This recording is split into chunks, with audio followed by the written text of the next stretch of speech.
The iPhone 6 has yet to be released, but that is not stopping fully functioning clones from hitting the market, so let's check it out.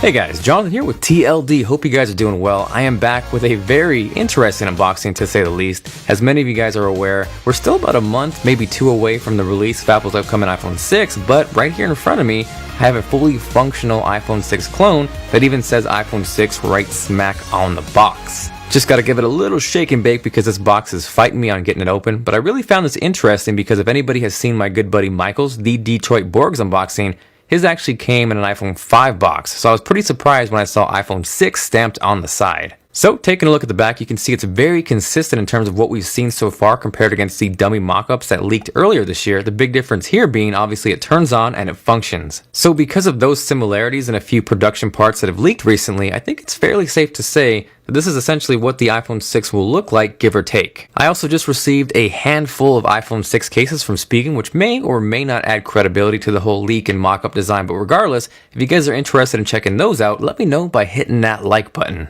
Now, spoiler alert, this may look like an iPhone 6, but as far as performance goes, it is not snappy at all. It's sadly actually a massively underpowered iOS skinned Android device essentially. If you compare it to the iPhone 5S, for example, you can see in terms of performance on Geekbench, it gets absolutely destroyed. But what's interesting though, if you look at the specs on paper, they're actually pretty close. They're both dual core, they're clocked around 1 GHz, but I think this is a testament to not only Apple's performance hardware-wise, but software as well. So continuing on with the unboxing, because there actually was content and accessories which I found amusing, the first thing up is a quick start guide which says hello right smack there on the front, just like Apple products, but if you dig a little bit deeper and look inside, the most hilarious thing that stood out to me is those are iOS 6 screenshots, so yeah. Next up, and I'm willing to bet these aren't authentic, probably less earpods and more white color stereo bass headphone mic volume control remote earphone earpods headset for iPhone, but nevertheless, at least alongside your iPhone 6 clone, you get iPhone 6 earpod clones. Following that, we have the USB wall charger hanging out there wrapped up all nicely and such. This really isn't anything too spectacular, but at the very least, you can charge your iPhone 6 clone. Next up after that is the USB wall charger's PIC, the faux lightning cable, and alongside that is the SIM ejection tool. Now obviously I'm not going to bank on the lightning cable being authentic either, but at the very least it was still pretty cool that they included the entire package like you would get with an iPhone.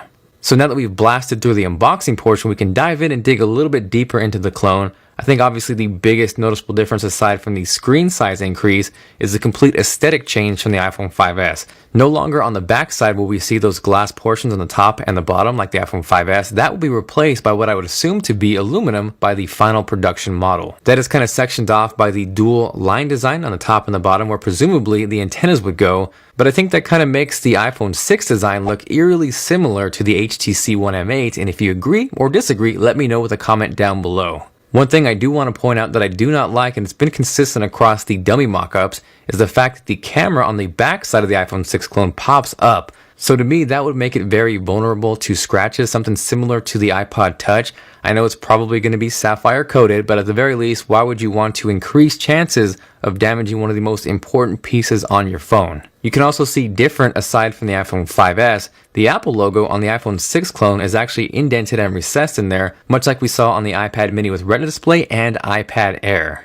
Now another big difference between these two is the actual power and sleep wake button. On the iPhone 5S, it's located on the top right hand side, whereas the iPhone 6 clone that is located on the actual right side above the SIM card tray. Now because the iPhone 6 will presumably feature a larger 4.7-inch display, I think the power button movement makes sense on a device like this. The volume rockers also look like they're getting some sort of makeover on the iPhone 5S. We have those classic circle Apple volume rockers up and down, but on the iPhone 6 clone, those look very similar to what we see on the iPod Touch again. Now as far as whether I like them, dislike them, I'm kind of neutral, but I definitely say the increased size makes them a little bit easier to hit. So like I said previously, this is a fully functional device, but one big difference between this and the real upcoming iPhone 6 is there is no fingerprint Touch ID reader on this clone. So that of course on this device means you are limited to swiping to unlock your phone. Now when I said this thing was not a performer, I meant it. It is extremely, almost laughable laggy.